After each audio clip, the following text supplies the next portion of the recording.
Hi hello and welcome நண்பா. இது உங்கள் வாய்ஸ் ஆஃப் சங்கர்.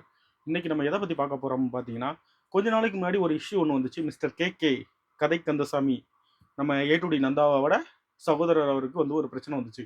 என்னன்னு பார்த்தீங்கன்னா, சோஷியல் மீடியா இன்ஃப்ளூயன்சர் ஒருத்தரை பற்றி பேசுனதுக்காக அந்த இன்ஃப்ளூயன்சர் வந்து ஒரு கம்பெனி சண்டை பெருக்கல் அப்படிங்கிற ஒரு கம்பெனி மூலமாக வந்து ஸ்ட்ரைக் கொடுத்துருந்தாங்க. இப்போ அதே மாதிரி விஷயத்த இன்னொரு பண்ணியிருக்காங்க. எல்லாருமே நல்லா பண்ணீங்கப்பா. டான்ஸ் காம்படிஷன் பயங்கரமா இருந்துச்சு. இது என்னன்னு பார்த்தீங்கன்னா, நம்ம தர்பூசணி ஸ்டாரை பற்றி எல்லாருக்குமே தெரியும். அந்த தர்பூசணி ஸ்டாரு அவர் வந்து நல்ல முறையில் ஃபேமஸ் ஆனவரான்னு கேட்டிங்கன்னா இல்லவே இல்லை. சோஷியல் மீடியாவில் இருக்கிறவங்களையும் சரி, ஆக்ட்ரஸையும் சரி, எல்லாரையுமே கேவலமாக பேசி தன்னைத்தானே பெருமை பேத்தி கொண்டு மிகப்பெரிய அளவில் எல்லாரையும் அவதூறு பேசுகிற ஒரு ஆள் தான் இந்த வாட்டர்மெலன் ஸ்டார். அது போக நடிப்பு திறமையே இல்லைனாலும் தான் பெரிய நடிகன் அப்படின்னு சொல்றதும், நான் உங்கள் தமிழ்நாட்டின் நடிப்பு அரக்கன். அவர் மேல நிறைய விமர்சனங்கள் வந்ததும், பிக் பாஸ்ல போயிட்டு தன்னை விட அதிக வயது குறைந்த பெண்களிடம் கூட சில்மிஷத்தில் ஈடுபட்டார் அப்படிங்கிறது வந்து உங்க எல்லாருக்குமே தெரியும். இந்த நபரை ஒரு ஸ்கூல்ல சீஃப் கெஸ்டா கூப்பிட்டுருக்காங்க. அப்போ நாங்க என்ன கேட்குறோம் அப்படின்னா, நீங்க சீஃப் கெஸ்டா கூப்பிடுறதுக்கு அந்த ஊர்லயே பிறந்து படிச்சு ஒரு ஐஏஎஸ் ஐபிஎஸ் ஆனவங்க, இல்லை அந்த ஊர்லேயே பிறந்து படித்து ஒரு மிகப்பெரிய நடிகர்களாக ஆனவங்க, அதாவது நடிகர்கள் நல்ல முறையில் நடிப்பு கற்றுக்கிட்டு நடிகர்கள் ஆன எத்தனையோ பேர் இருக்காங்க. அது போக அந்த ஸ்கூலில் படித்து பெரிய நிலைமையில் இருக்கக்கூடிய மாணவர்கள் இருப்பாங்க, பழைய மாணவர்கள். இவங்கெல்லாம் பார்த்தீங்கன்னா அந்த மாணவர்களுக்கு ஒரு எக்ஸாம்பிள். நீங்கள் இவங்கள மாதிரி ஆகணும் அப்படின்ட்டு நீங்கள் இந்த ஆளை கூட்டிட்டு போய் நிப்பாங்க.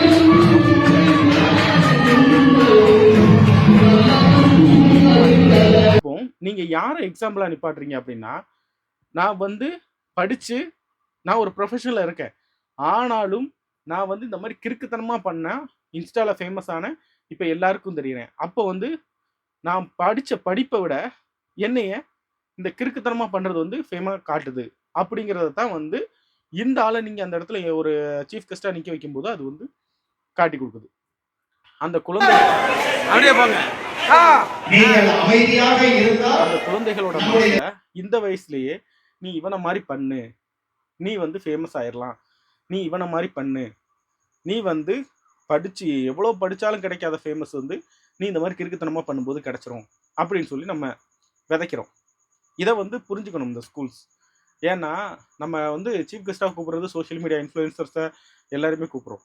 நல்ல இன்ஃப்ளூயன்சர்ஸ் கூப்பிட்றோமானா கண்டிப்பாக இல்லை. டெக் ரிலேட்டட் இருக்காங்க, ஏகப்பட்ட பேர் இருக்காங்க. அவங்கள எல்லாரையும் கூப்பிட்டு நீங்கள் வந்து நிற்க வச்சிங்கன்னா மனதார சந்தோஷமாக வாழ்த்துக்கிறோம். நீங்கள் நல்லது பண்ணுறீங்க அந்த குழந்தைகளுக்கு.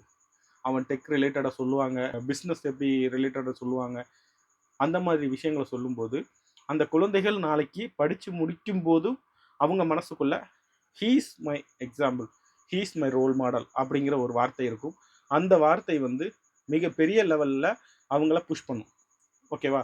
நீங்கள் யாரை காட்டுறீங்களோ அவங்கள வந்து அந்த ரோல் மாடலாக எடுத்துக்கிட்டு அந்த இடம் உங்களை புஷ் பண்ணும்.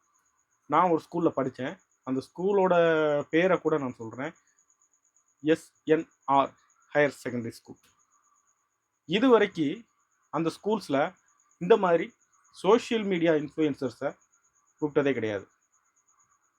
எனக்கு ஞாபகம் இருக்க அந்த ஸ்கூலில் படித்து நல்ல நிலைமையில் இருக்கிறவங்க இல்லை அப்படின்னு பார்த்தீங்கன்னா, அந்த ஸ்கூல்லேருந்து ரிட்டையர்டான சார்ஸு, அந்த ஸ்கூல்லையே வந்து கொஞ்சம் நல்ல நிலைமையில் இருந்தவங்க, ரொம்ப ஒரு உயரிய பதவிகளில் இருக்கிறவங்க, அந்த மாதிரி ஆட்களை கூப்பிடுவாங்க. அது போக லாஸ்ட்டாக நான் பார்த்து கற்றுக்கிட்ட ஒரு விஷயம், ஒரு விவசாயியை, இயற்கை விவசாயியை சீஃப் கெஸ்டாக கூப்பிட்ட ஒரே ஸ்கூல் வந்து அதுதான்.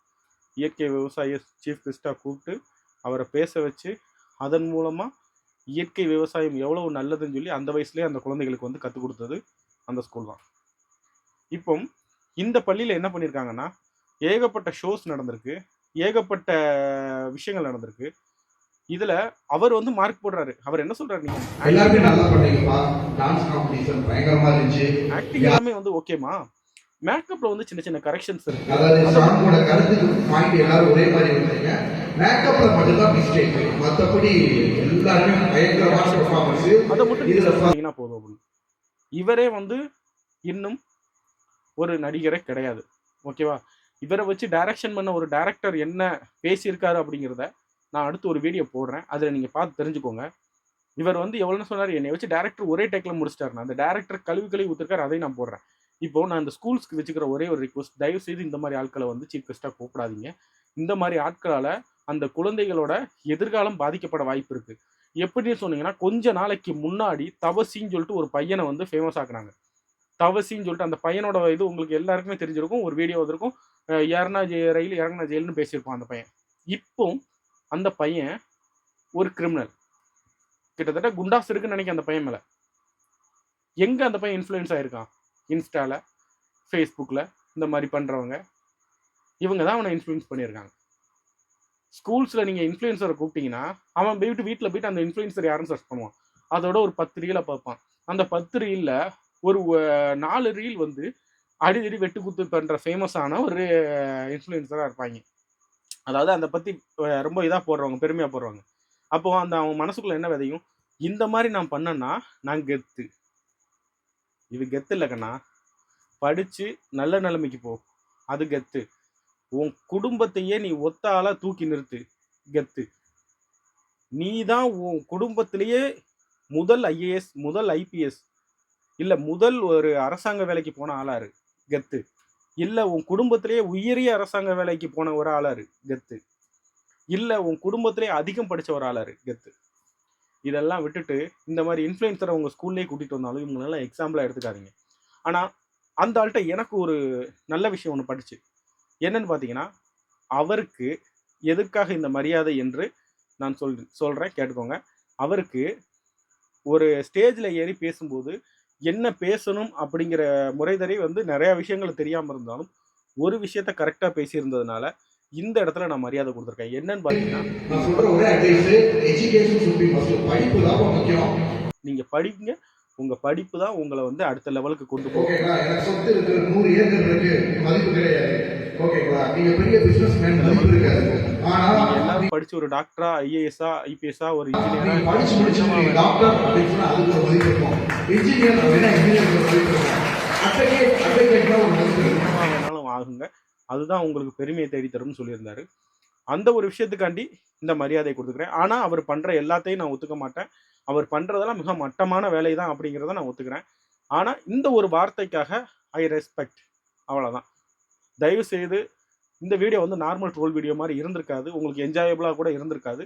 பட் நான் இந்த இடத்துல சொல்கிற ஒரே ஒரு விஷயம், தயவு செய்து குழந்தைகளை பேட் இன்ஃப்ளூயன்ஸ் பண்ணாதீங்க. ஸ்கூல்ஸாக இருந்தாலும் வீட்லையா இருந்தாலும். இந்த மாதிரி நீங்கள் ஒரு வீடியோ பார்த்து நீங்கள் சிரிக்கிறீங்க, உங்கள் பையன் பக்கத்துல இருந்து பார்க்குறான் அப்படிங்கும்போது அந்த பையன் அப்பா நம்ம இவனை பார்த்து சிரிக்கிறாங்க, அப்போ நம்மளும் இவனை மாதிரி பண்ணால் அப்பா சிரிப்பாங்க. எல்லா குழந்தைகளுக்கும் அப்பா ஹீரோ. அப்பா முன்னாடி நம்ம பெருமையாக தெரியணும். அப்பா நம்மளை பார்க்கும்போது பெருமையாக தெரியும்னு நினைப்பாங்க. அப்போ வந்து அப்பா இந்த மாதிரி ரீல்ஸை பார்த்து சந்தோஷப்படும் போது அப்போ இதை மாதிரி நம்ம பண்ணாலும் அப்பா சந்தோஷப்படுவாங்கன்னு நினைப்பான். அப்போது நாளைக்கு உங்கள் குழந்தைய நீங்களே ஒரு பேட் எக்ஸாம்பிள் கொண்டு போகிற மாதிரி ஆயிடும். ஸோ தயவு செய்து குழந்தைகளோட எதிர்காலத்தில் கருத்தில் கொண்டு இந்த மாதிரி ஆட்களை ஃபேமஸ் பண்ணாதீங்க. நன்றி, வணக்கம்.